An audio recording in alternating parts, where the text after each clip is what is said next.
tanda-tanda awal jika seseorang itu terkena perbuatan sihir?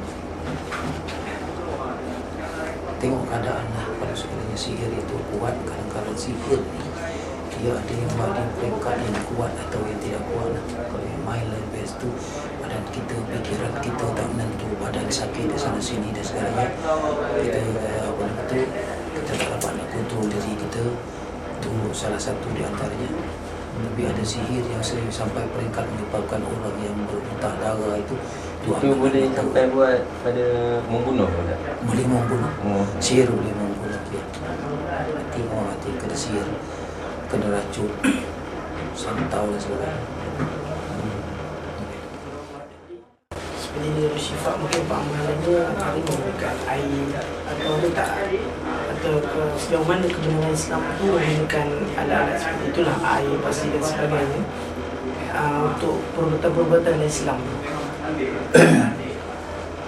Asas air itu memanglah jika dah diberikan dalam Al-Quran, kami turunkan dalam itu air, maka hiduplah keseluruhan. Itu kaedah yang kita ambil bahawa air itu satu asas untuk menghidupkan dan menyembuhkan segalanya.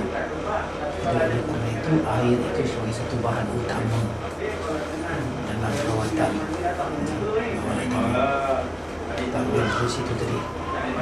Yang kedua, kita tahu lah bahawa ayat lain yang katakan Al-Quran bahawa apa itu Nabi sebut beri rawatlah penyakit kamu dengan Al-Quran dan asal dengan madu buah. Itu satu bahan rawatan. Al-Quran itu doa-doa tadi, doa bacaan-bacaan Al-Quran, kemudian asal atau madu sebagai air madu itu yang paling besar sekali. Termasuk air itu kita katakan banyak berikan air itu air Zam-Zam yang paling baik. Air Zam-Zam itu ada hadis yang menunjukkan apa itu Zam-Zam bima syuribalah. Air Zam-Zam itu dia boleh jadikan ubat untuk apa yang kamu kamu niatkan. Kalau air memang kita katakan ayat Quran banyak dalam macam itu ayat yang kena sakit kan berkenaan air juga urut biridika boleh ada ayat letakkan kaki kamu ke bumi maka akan keluar air yang boleh minum dari mandi. Sudah sakit kan, sakit itu jadi mungkin orang akan mempercayai kita mengenai air. Apalah ada air, memang tu kan dulu dia dipercayai orang apalah tu sifat menggunakan air. Dr. Harun gunakan air jadi kaya macam jadi orang kami kerja ini ubat ini tapi yalah, bagi orang yang tahu tahulah, orang yang tak tahu tu dia tidak tahu benda itu bukannya semua benda kebenaran itu bukan semua boleh dipandang dengan mata saja, ada yang dipandang dengan hati ya. Air misalnya kita katakan itu memang tidak tahu pada peringkat awal, tapi bila kita dapat kajian daripada orang desain mengenai air itu, kita tahu bahawa air itu adalah benda yang hidup. Dia mempunyai jisim-jisim atau mempunyai kristal-kristal dalam air itu yang akan berubah mengikut apa yang kita sebutkan di hadapannya. Itu kristal air itu. Kalau dah baca itu, kamu cari buku apa yang dinamakan apa ni? The Secret of Water. Orang Jepun, Dr. Kamamoto apa nama, Secret of Water tu. Dapat nanti apa kajian yang dilakukan dan apa yang ada berlaku dalam air. Air itu dia sudah dibekukan, dientaskan dalam, disebutkan benda-benda di hadapan, dia akan berubah, kristal akan berubah. Ada yang berpecah, ada yang hancur, ada yang menjadikan satu kristal yang baik dan bercerah cahaya. Itu yang berlaku. Artinya air itu sendiri apabila kita sebutkan satu apatah lagi kita bacakan doa yang begitu baik, dia akan melahirkan kristal-kristal yang baik. Bila kita masuk dalam badan itu, dia berkomunikasi dengan air yang ada dalam badan kita. untuk menjadikan bahan apa nama tu tentang sakit itu tadi. Itu karena dalam badan kita tahu 2/3 daripada dalam darah kita adalah air. Jadi air yang keluar kita tahu dia akan berkomunikasi dan menjadikan dia sebagai satu mungkin dia akan menjadikan antiseptik atau sebagainya atau antibody untuk menyerang penyakit itu. Sebab sekarang macam-macam rawatan yang dia katakan dia rawatan Islam, sebenarnya hakikatnya tidak. Jadi secara mudahnya macam mana kita nak tahu atau bezakan, oh ya ini rawatan Islam, dia ini bukan secara Kita yang pertama sekali kita tengok dari segi doa lah. Satu. Pasal itu dalam kaedah kita doa rawatan ini sepatutnya orang yang merawat itu membaca doa itu dengan terang dan boleh dipaham atau boleh didengar oleh pesakit. Itu kaedah rawatan dalam Islam. Dia tak boleh membunuh. Tak boleh begitu. Kerana di situ banyak penipuan berlaku. Itu soalannya. Yang keduanya mengenai konten doa itu sendiri. Doa-doa yang tidak ada mengandungi perkataan-perkataan yang syirik kepada Allah. Itu kalau ada benda permujaan dan sebagainya, maka itu kita ansur boleh. Atau doa-doa atau doa jampi-jampi yang menyeru,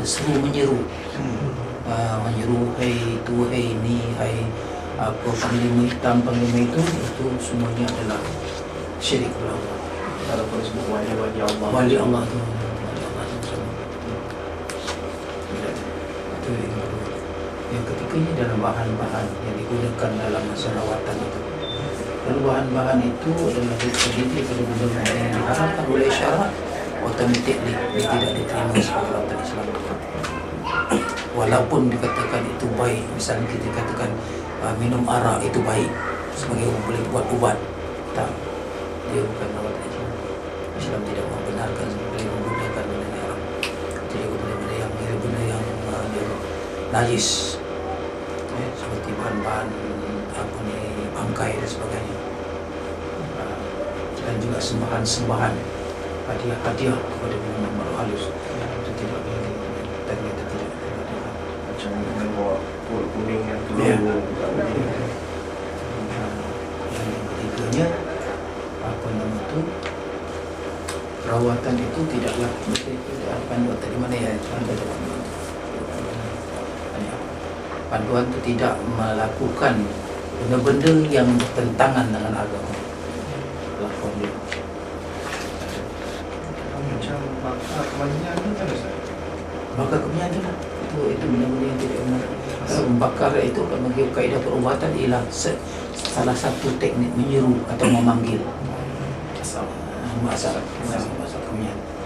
Macam dia asapnya asal kari semua tu je kan. Itu sama kan? Itu tidak tidak.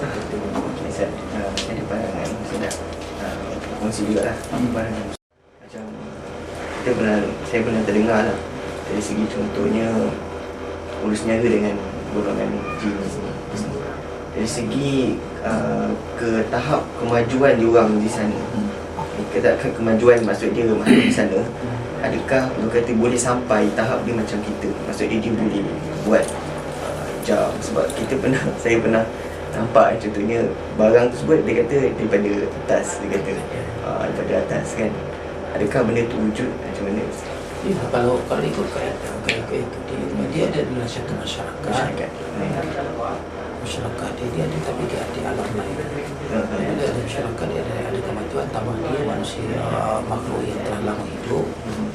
Kalau apa yang kita pernah jumpa itu kita alami, bagaimana sebuah bas boleh masuk dalam kawasan, kemudian tu lepas tu hilang bas tu. Jadi artinya mereka semua ada bas dah. Kalau dah boleh buat bas tu, itu dah peringkat tertinggi lah tu buat tu. Kalau buat basikal lain cerita kan. Buat bas. Satu bas masuk kawasan. Lepas tu sampai-sampai hilang bas. Tak ada bas. Tiap-tiap petang datang. Ni di mana ni? Betul. Di Jabatan Institut Ukur Negara di dekat Roton Berang. akan pergi itu buat rawatan, jaga tu kata tiap-tiap petang ni dia tebas masuk rumah sini hilang. Jadi arti kata dia memang berteman seperti kita, dan memang ada orang yang pernah berjumpa, pernah pergi katanya di Batu Tiga Kelang. Ada perkampungan yang paling moden, cukup dengan segala-galanya. Kata yang pernah tahu tu. Tidak tak mustahil, kerana orang boleh. Apa ada yang tahu. Kalau kita jumpa begitulah. Ini satu cerita yang boleh baik.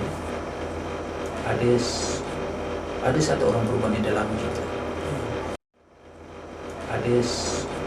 Ada satu orang perempuan di dalam kita. Perempuan dia mengandung. Dia mengandung tu dalam masa 2 bulan, 3 bulan lagi dia melahirkan anak tu, dia datang oleh 2 orang, 3 orang lelaki dan tidur. Dia kata dia tak akan anak yang akan beriman. Dia tak beritahu kenapa. Dia datang sini minta rawatan kita, doakan supaya jangan berlaku. Tapi akhirnya berlaku juga. Malam dia melahirkan anak tu, orang tak tahu apa, tengok dia anak dia dah tak ada lagi lah. Anak dia dalam pot dah keluar, dah tak ada lagi. Dia pergi jumpa doktor, dia kata masakan dia memang ada bersalin. Malam tu dia beranak. Malam besok anak tu dibawa datang, disuruh orang tu menyusu. Susu. Itulah kerjanya. Dan sentiasa datang sini supaya nak dapatkan balik anak. Akhirnya anak itu sudah sekarang mungkin sudah berumur 7 tahun, dekat 10 tahun dah. Dan anak itu sudah besar. Tapi dia sentiasa datang jumpa dengan ibunya dalam mimpi. Dalam mimpi. Dia kata bukan dalam mimpi sangat, dia kata dalam mimpi. Tapi dia datang pukul 3 malam. Dia bukan mimpi, mak dia nampak tu. Bila dia datang, mak dia nampak, orang lain tak nampak mak dia. Mak dia seorang je dah nampak. Mak dia seorang je nampak. Dia datang dengan kereta besar. Rupanya diambil oleh orang halus ini untuk dijadikan dia sebagai ketua kanti kat tempat orang yang mengambil dia tadi. Dan dah hafaz Al-Quran pun.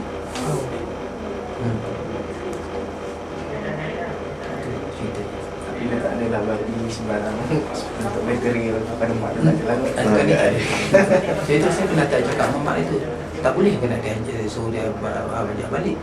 Dia kata dia tak balik, tapi dia tak dibenarkan oleh bapa angkat dia. Bapa angkat dia tak benarkan. Dia tak balik. Tapi dia datang tiap-tiap malam, datang dengan kereta besar. Mungkin kalau untuk dipulihkan, ada potensi untuk dipulihkan.